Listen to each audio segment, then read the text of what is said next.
Hey everyone, we're back again for episode 3, I guess if you want to call it that, of the 1977 Toyota Celica Restomod. Last time we tore out the back of the car, the rear carpet, the rear seat, and found some pretty substantial rust. Today we're going to pull the front carpet and the rest of the interior, get the door cards off, and see if that's the extent of the rust or if there's more to deal with, and figure out where to go from there.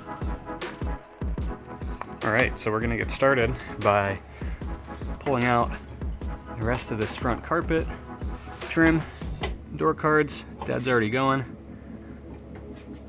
and see what we find. I'm really interested to see what that passenger side floorboard looks like when we get the carpet out of there.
And we've got the carpet out of the front, one door card off, one left to go, and I think it's ready.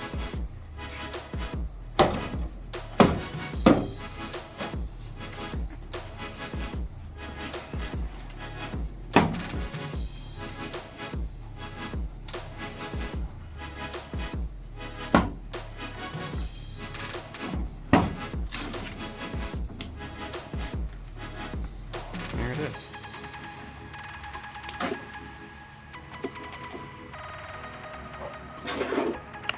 So now, for the not so good news, let's go around to the other side of the car.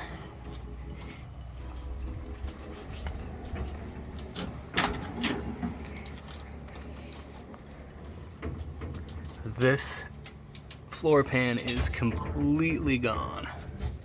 So you can see the bolts that the fender bolts onto. They're in there somewhere on the outside, and just completely gone. There's that. That plug just came out. I have a feeling that underneath this sound deadening, there's not going to be much solid metal left. It's not all bad news. There is some rust on the roof, and this spot's taped up because it's actually got a tiny little rust hole through it. But with the headliner out, we can see that it's actually not too bad. So that should be fixable without reskinning the entire roof, at least. I'll take that. So the roof overall is in decent enough condition. But top half of the car is pretty good. Bottom half is suspect.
So we've moved on to everything under the dash. The headliner's out.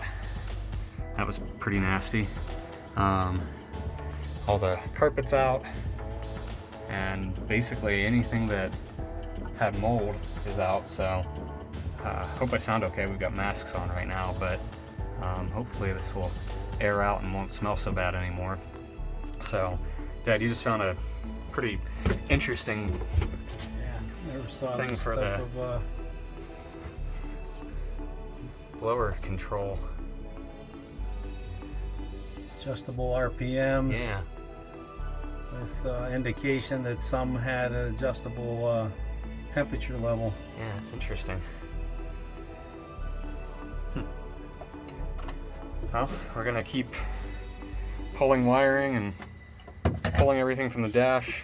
We're just kind of putting our heads down and working today. In my head, I'm thinking a lot about what to do about this floor, but we'll see. I need to take a look at the car from underneath. It didn't look that bad underneath when I looked at it initially, but obviously it's a lot worse than I thought.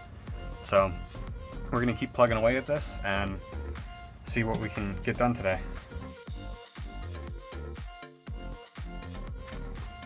The GoPro keeps falling, so the time lapse that I did of us pulling most of the stuff from the dash is not usable because it fell and I didn't realize, and it filmed the back of my shorts, which is not all that interesting. Got the blower motor and housing out, starting to pull the rest of the HVAC, pulling the wiring spaghetti, both the OE wiring and the aftermarket, definitely OE spec, extreme quality wiring job.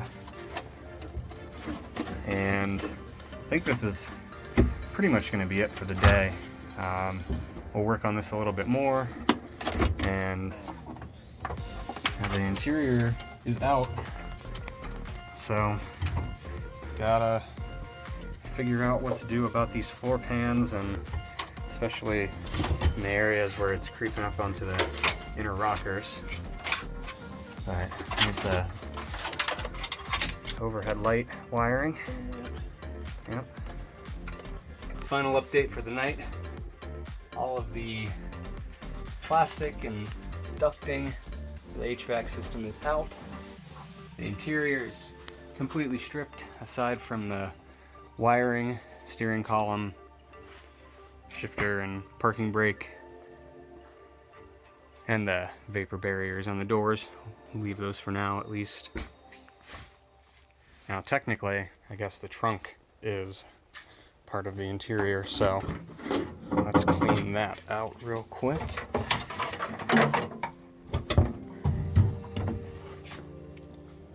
Got a moldy spare tire cover, multiple radiator hoses,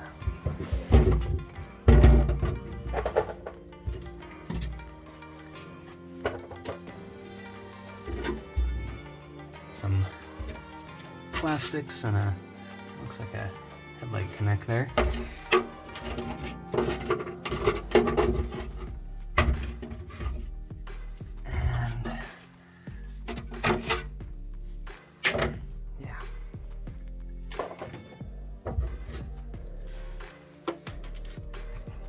Did notice, I thought that the trunk, well, obviously we've got a rust over here and the same on the other side. I did notice that there are a few spots where you can actually see light coming through. You can't really tell right now, but they're there.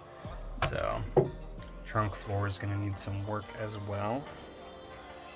And oh yeah, some over there too. We'll pull up, we'll take the dry ice and we'll pull up the deadener back here too. That looks pretty crusty, but it's stripped.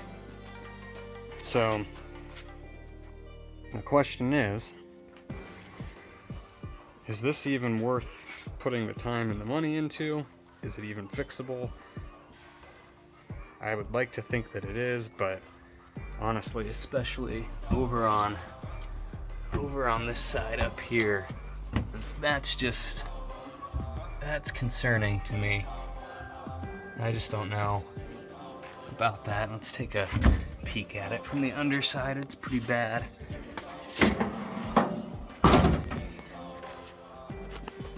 See if we can, yeah. So, I mean, we're dealing with substantial rust damage, and I mean, I guess this could be rebuilt and everything. We'll see. Just don't know, you know, with like the seat mounts on the floor, just with how soft some of this is. Just not sure that it's structurally sound, but we'll get this sound deadener off and find out exactly what we're dealing with. I don't think that there's any option other than completely replacing the floor pans at this point.